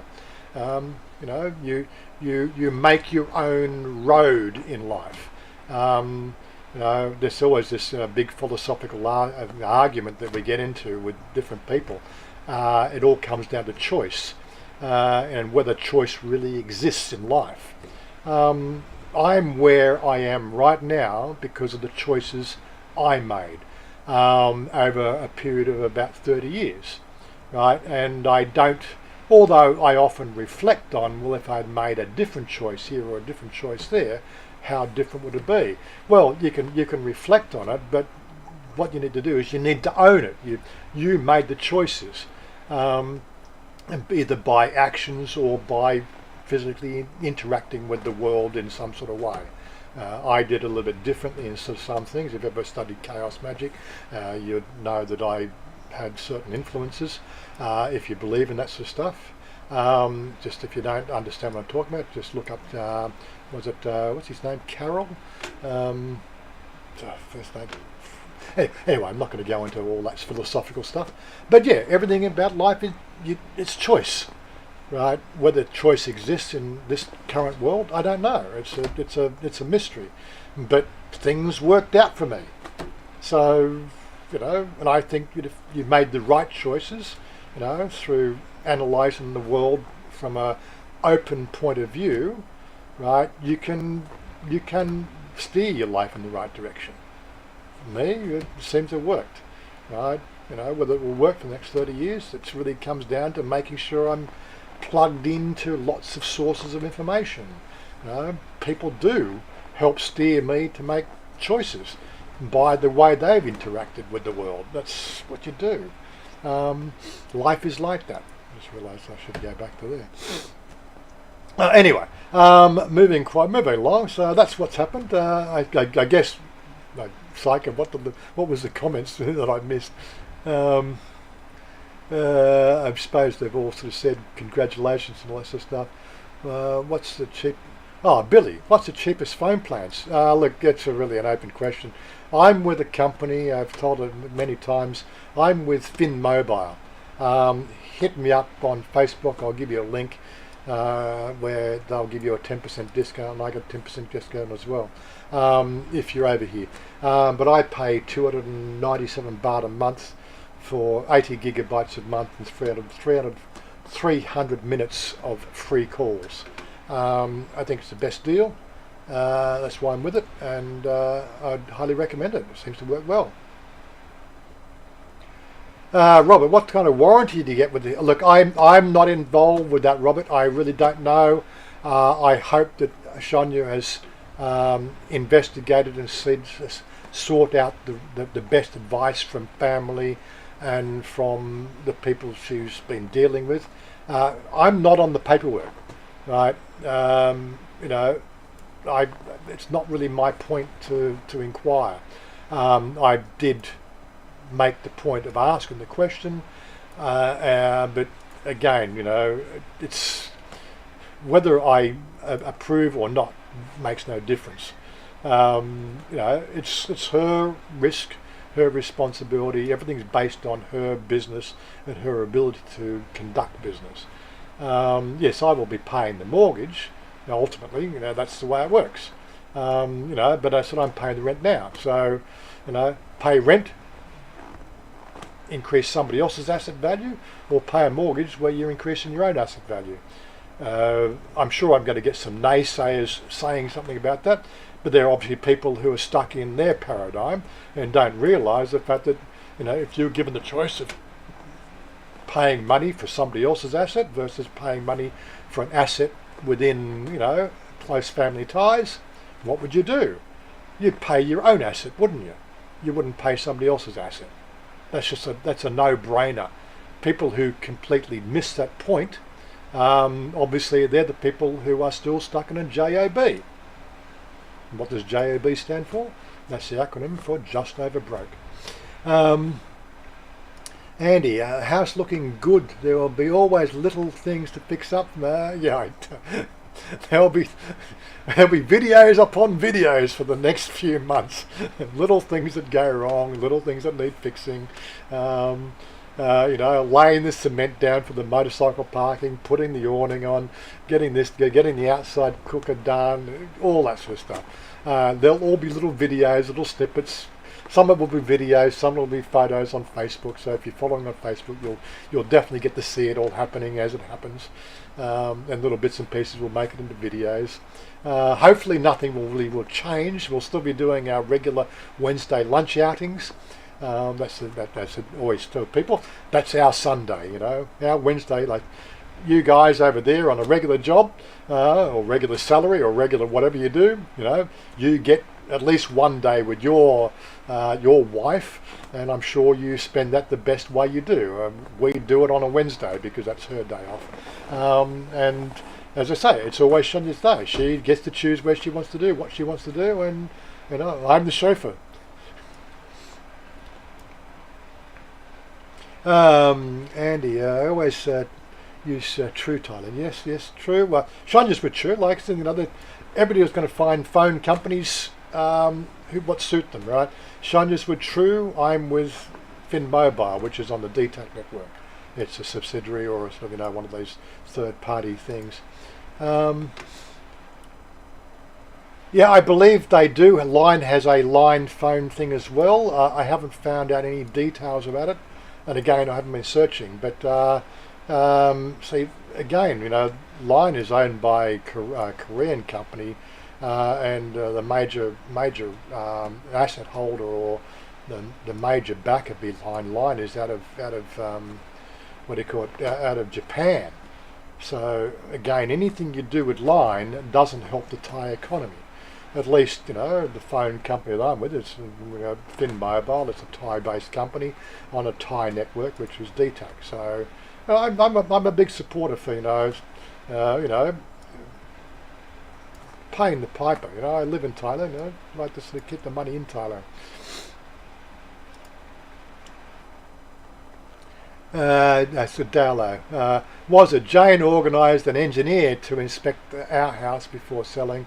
They gave us a comprehensive list of stuff they needed to fix. Oh yeah, don't forget, we did the fix-ups. The bank has also done that. So, you know, between us and them, they were happy with everything. So the bank certainly wouldn't have forked out the money if they didn't feel that the asset was worth what it was worth, and you know, do it at the full value. So I look at it from a different point of view, which is the fact that, you know, you don't do what they call a zero equity loan to anybody in the world, right? In Thailand, you know, they've looked at the risk value, and you know, they've assessed the risk based on her business income. They see that the risk is one that floated all the numbers. So from my point of view, that's good enough for me. You know, my risk is the fact that, you know, if everything all came crashing down, right, what do I lose? Well, I don't really lose anything. I'm just paying a mortgage as opposed to paying rent. Yes, we'll be buying some stuff. We'll spend 500,000 baht putting chandeliers in, and you know, credenzas and buildings and vanity units and things like that, and new beds and blah blah blah. But you're going to do that if you move house anyway. You know, that's just the standard cost of living. You know, 500,000 baht extra to your cost of living. You know, but it's not 500,000 baht a year. It's 500,000 baht for, you know, 5 to 10 years when you decide that you want to revamp everything else. You know, it all works out in the wash. That's the way I look at things. You know, I'm not it's, you know, things wear out in this day and age. You know, it doesn't matter how good you buy something, it will still break. It's all part of the cost of living. Really important. I'm so far behind on the thing. Yeah, remote time reliable and reliably, so yeah, it works both ways. Parents, Richie, my younger sis, like that, has cut off all ties with her sister and I. The last thing I said to her was, yep. Well, basically, I look via family, because I still keep in touch with my brother, and my daughter does keep in touch with my brother. Right, because it's local. I'm guessing just, you know, it's just the way Sarah's head works. And via the grapevine, I know she's doing well. Thanks, Dallo. Via the grapevine, I know she's doing well. I also hear that she loves me, and so, you know, and wants me to enjoy my life and all that sort of stuff. And it goes both ways. But, you know, it would just be nice if she would just reach out and contact me once in a while, and, you know, even once a year for birthdays or something like that. It would be nice, just to know that, you know, you're in. That would be just perfect. You know, I don't want to interfere with her life, you know, and she doesn't want to interfere with my life. But, you know, she also knows, you know, the standing rule: if she ever found herself in jail for doing something wrong, right, from my point of view, right, you put yourself there, you're going to get yourself out. That's it. It's not my problem. You know, you take the risk, you pay the piper, right? When she was before she, because like this happened with it. The story was like, I got a truancy note home when she was at school. She was about 16 years old, or 16 and a half. And got the truancy note from the headmaster outlining that she was caught as a truant, you know, in the local shops. And Angie sort of said, "This is one you're going to have to deal with." So I sat Chanya, I sat Sarah down on the lounge, and like I very rarely did that. And I said, "Look, you know, darling, I've something really serious we need to talk to you about." Blah blah blah. I give her a bit of a story and everything else. As you can imagine, I give her a story, and she thought the world was going to crash her around, and she's going to be grounded for the rest of her life and all this sort of stuff. And I said, "Well, you know, I got this note about the truancy. You know, I'm at a loss for words." And she's looking at me. What's he going to say next? I just turned to her and looked her square in the face. And I said, "Don't get caught." That was it. That was the answer. Don't get caught. And she's looked at me quizzically. What do you mean? And I said, look, at your age, I was truanting bloody 2 or 3 days a week from school, right? The amount of times I nicked off from school, I could not count, right? I never got caught, right? You are just bad blood. You got caught. You're not as good as me. End of story. Don't get caught, right? And she understood. Never had a truancy note ever since then. And I did close out and said, if you ever find yourself in trouble with the law, I will leave you in the cell there to think about it for 24 hours before I come and bail you out. That was the answer then, and that escalated when she was obviously, an adult, 18 years old. And I said, if you ever get trouble with the law, right, you can deal with it. You can call your own lawyer. So you better make sure you can pay for a lawyer, because it's not coming out of my pocket. Just don't get caught. Same thing. Don't get caught. If you want to be doing bad things, don't get caught. Right? It's not my problem. And she understood that. Right? It's always been the case. That's the way I brought her up. Anyway, I hope you like those little snippets of information. Zenil, Thailand open tourists Thailand open tourists one coming. I'm not quite sure. That's really bad English, or I'm just not following what the question is. If it was a question, yeah, Thailand is open, right? Where I think they've reduced it to 10 days quarantine and 7 days if you've got the inoculation certificate. Okay, well, we'll have to have a good week and catch you later. Okay, Robert, good to have you dropping along. I hope you great for your input as usual. All my spanners are always giving good input there.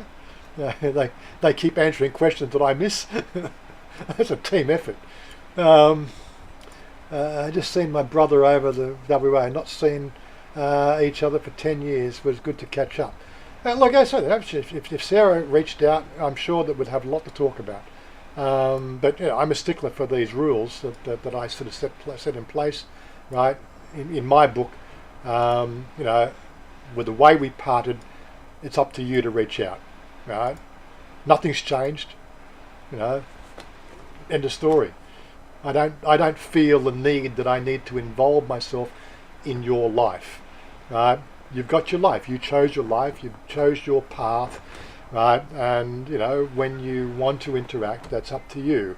It's on your bat, not mine. And I do hope she understands that, and that's been relayed over the last few years. The fact that it's still up to her. If she wants to, catch up, then I'm a Facebook Messenger away. It's as simple as that. Okay, so she doesn't use Facebook, like a lot of my friends don't use Facebook. It's up to you. Well, I don't make any point of hiding from people. You don't want Facebook? Well, I'm on Twitter. I'm on freaking YouTube. I'm on Discord. I'm on WeMe. I'm on Minds. And I watch them every day. If you want to reach out, I'm one of the easiest people to get in touch with. You might not get instant responses on some of them, but I'm still an email message away. I don't make a point of hiding from anybody. I'm very easy to contact. It's up to you. I'm just one of those few people that have I'll be across a lot of different channels that will suit you. So you've got the Thai attitude. It's up to you.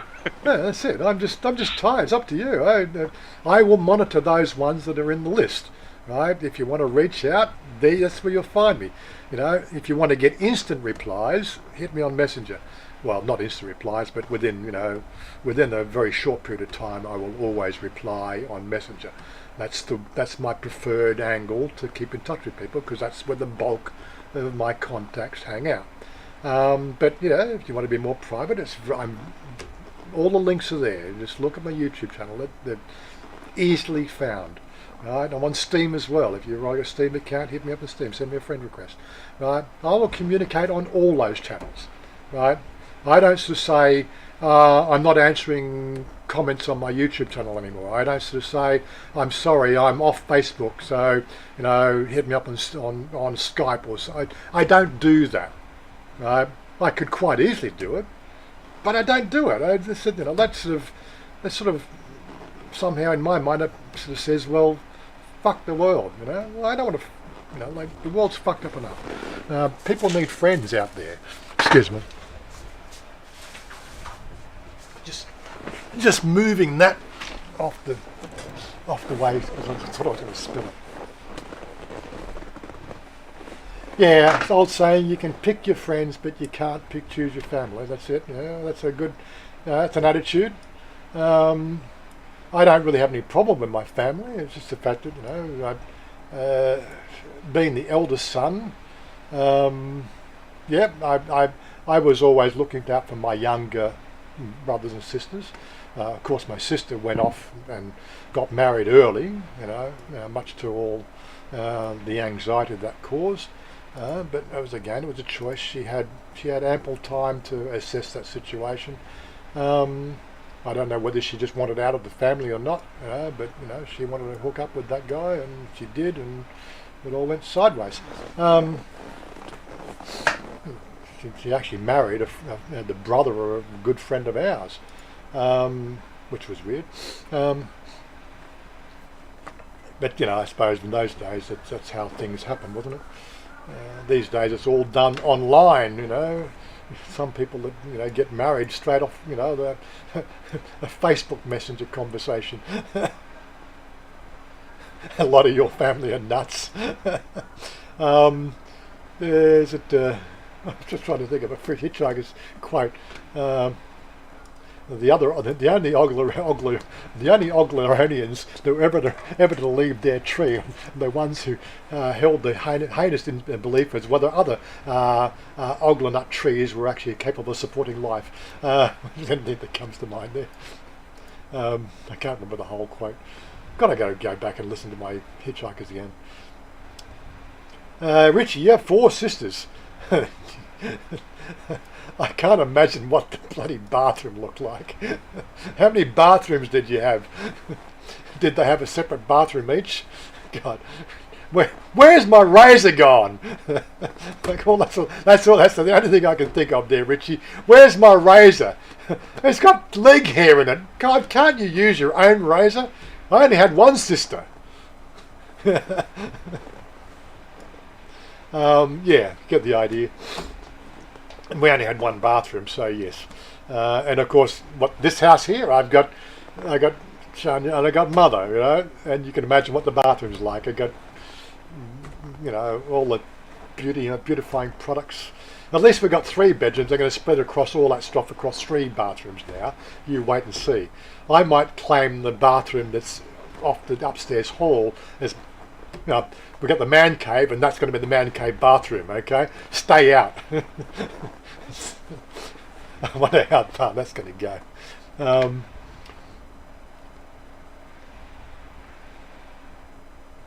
Is it just the one? 4 systems would be a nightmare. How did your father react to the news that you were dating Sean? Well, interesting, excellent. The situation with that, before he actually had his battle with cancer, was I took Chanya to meet father, and although I didn't mention her gender, my father was so wrapped up in his own little world, he wouldn't have even known that she was transgender. Because she was all dressed up to the nines, as she always is, when she met my father. But my father, he was, I wouldn't say racist, he was anti-Asian. And I put it down to the fact that, well, he lost a lot of friends through the Vietnam War back in those days, because I remember him disappearing for 2 to 4 weeks at a time because he was with, because he was attached to the, as he was attached to SIGs, and he was a radio operator, and he's very clear at all that technical stuff. He was never front line in Vietnam, but a lot of his friends were, and he lost a lot of friends. And growing up, I always had the damn gooks and all that bullshit, through all that. That was sort of how he dealt with it. Now, he was a devout Christian, from 10 a.m. to 11 a.m. on a Sunday morning. Every week he'd go to church and everything else, or was it 9 to 10 to 11, depending. But yeah, devout Christian for an hour a week, right? And as soon as get out of church, next thing you hear, an Asian cut him off in the traffic. Damn gook! Get back to your own car. That was a typical thing. When he met Chanya, it was like you've just like slapped me in the face. What are you doing? Getting involved with an Asian. That was sort of his attitude. So we never really saw eye to eye on it. Fine, you can keep your racist bullshit to yourself. Get over it. That was, Korea War was 30 years ago. 40 years. Korea War was 89. It was when did he meet her? Yeah, so that was 40. The Korea War was 40 years ago. Get over it. If you're still holding grudges about that bullshit, right? And it wasn't the Korea War that killed you. It was freaking the asbestos in the Melbourne when they did the refit in 1972. That's what killed you, right? So don't look at me about your bullshit.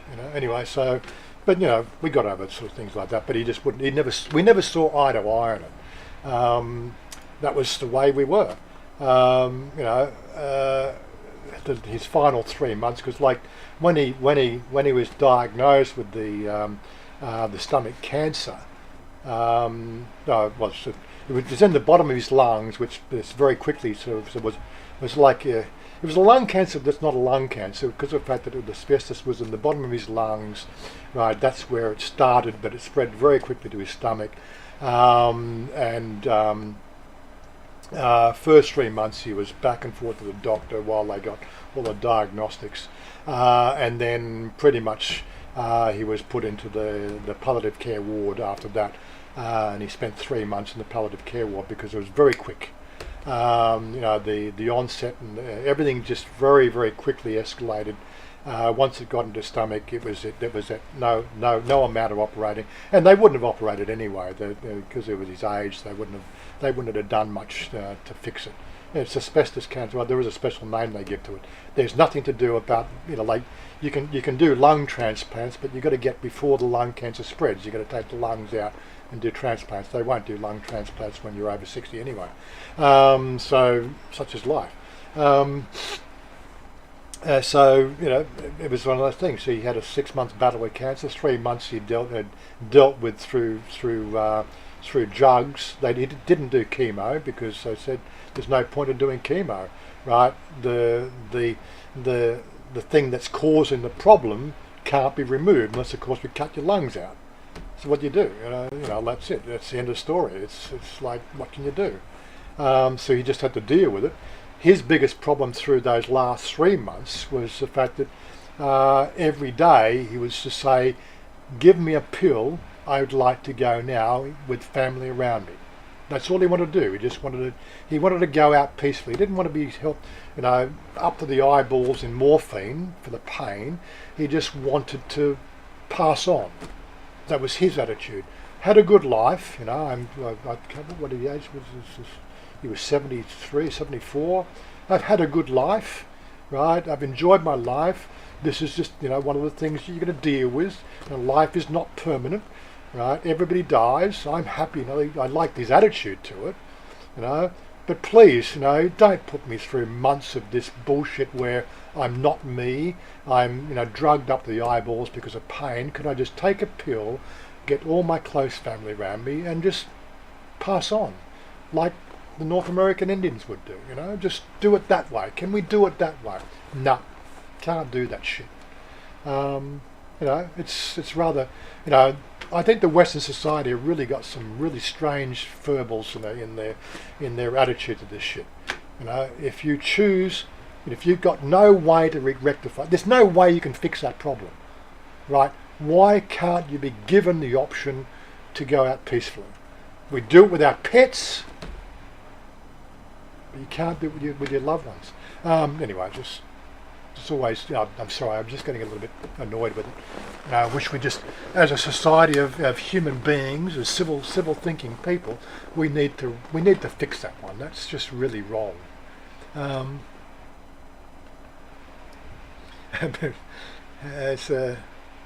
So and being one of the youngest, I got into everything. Yeah, I can imagine. Fat James, g'day. How you doing? Good to see you coming along again. I had to say that I'm just looking at the time. We're coming up to the 2-hour mark, so we've got to wrap things up. I had to say, in what religion as a kid, I'm a non-practitioner. I had to say no. I have no say in what I had no say in what religion as a kid. I'm a non-practicing Catholic. Yeah, well, I'm Anglican. That was my by birth. By choice, I'm a Rastafarian, and by choice, I'm a Discordian. By choice, you get the idea. I got nothing to do with the way that one book doesn't bequeath my life. Yeah. Thanks for talking about that rough time with your dad.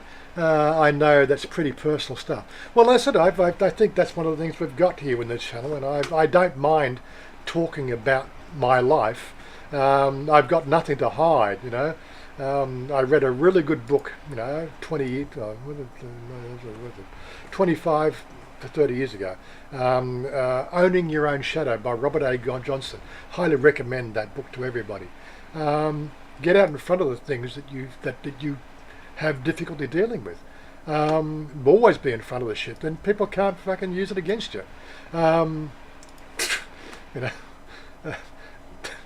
Mate, you should see my life from my side, from my point of view. I've done some shit that I will never tell you about. But such is life. But get out in front of the stuff that you can get caught for. Okay, I might be going for some other things in my life I probably could get caught for as well. Hopefully the fingerprints don't exist in the database anymore. But if you know what I mean, there is a statute of limitations. I think the statute of limitations has passed for those issues. I can't believe that I actually spent a night in jail for stealing Michigan Avenue signpost. A night at the club, coming home at 1 o'clock in the morning. I wasn't driving, I was in the back seat of his car. Right, Glenn turned down his Michigan Avenue, this is where he lived, right?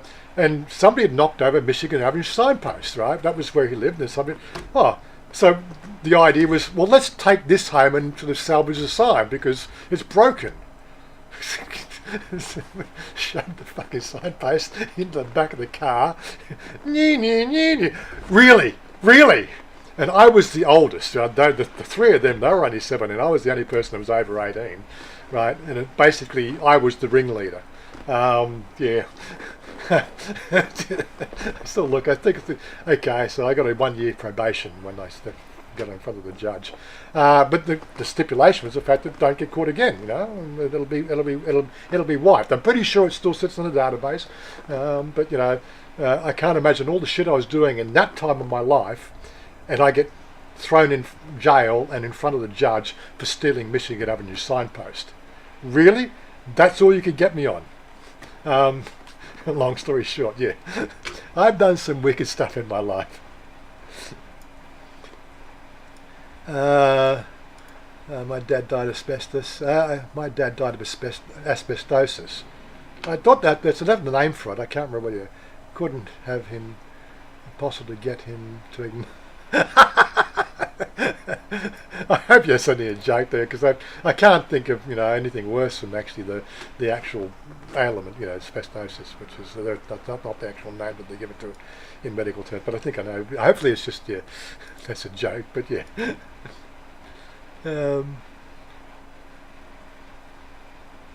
Okay, so what a nightmare that stuff was, and it was used everywhere. I know. I still think of the fact that we had what they call a fibro cement back shed, in our house. And when I pulled that down, right, I had to, I wasn't thinking at the time when I pulled that down, but I'm pretty sure that fibro cement was actually asbestos inlaid fibro cement, because it's a really thin boards, and I can't imagine how much of that stuff I must have breathed in. It could hit me as well. Thankfully, I feel quite good at 60 years old. I don't sort of feel that I have any ailments. I've got good lung capacity. I smoked that much drugs in my life. I'm pretty sure it would have flared up by now.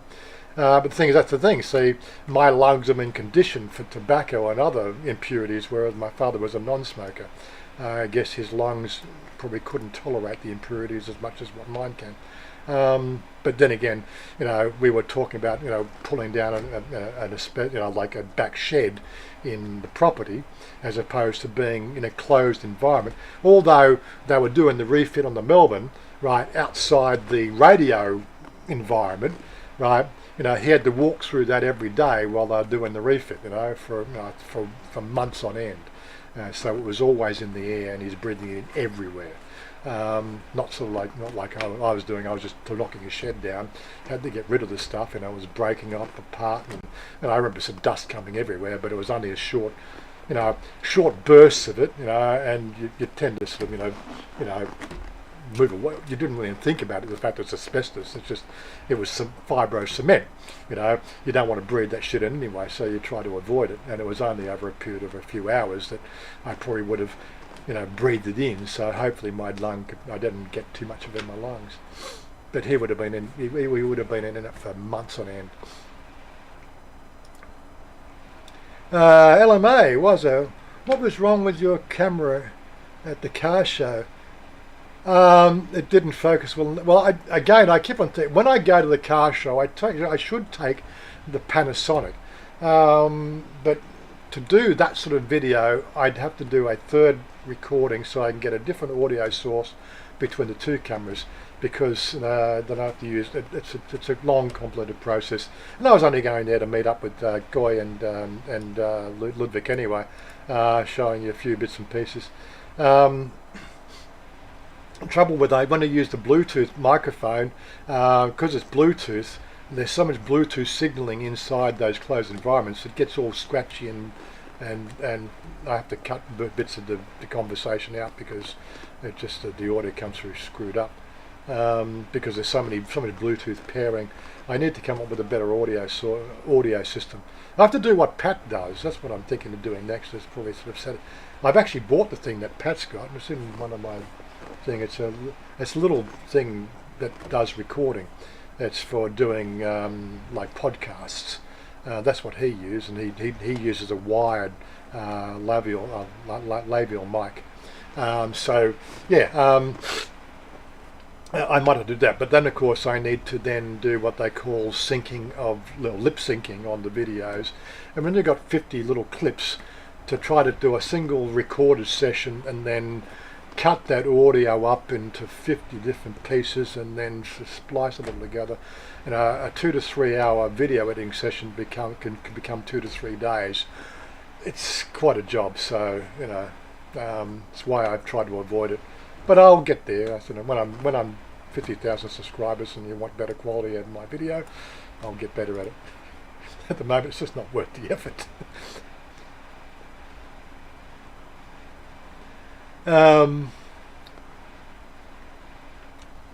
You see it, hello. Okay, we're off.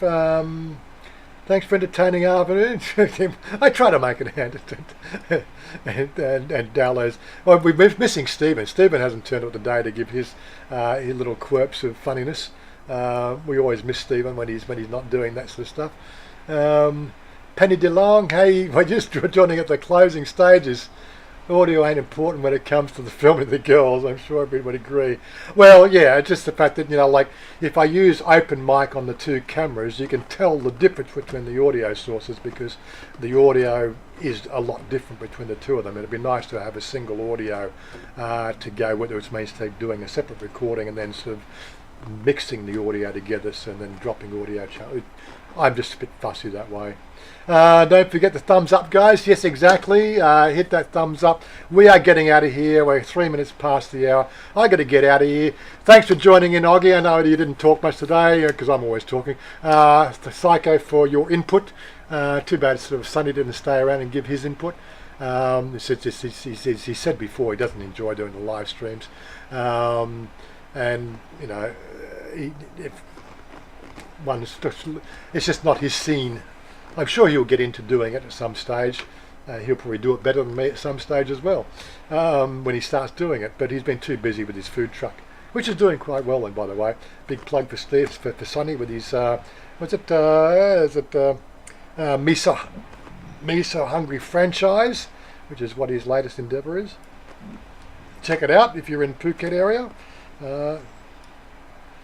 He's got a Facebook page and all that sort of stuff. See you, Wazza. I hope everybody have a good Easter. Yes, everybody have a good Easter. I keep on forgetting it's Easter. We don't. It's a non-event over here in Thailand.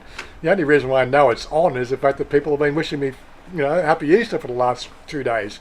But that's it. That's Easter for you here in Thailand. Get used to it. Anyway, where's my closing screen? I'm out of here. 3, 2, 1. Bye for now. Peace out. Hope to see you next week.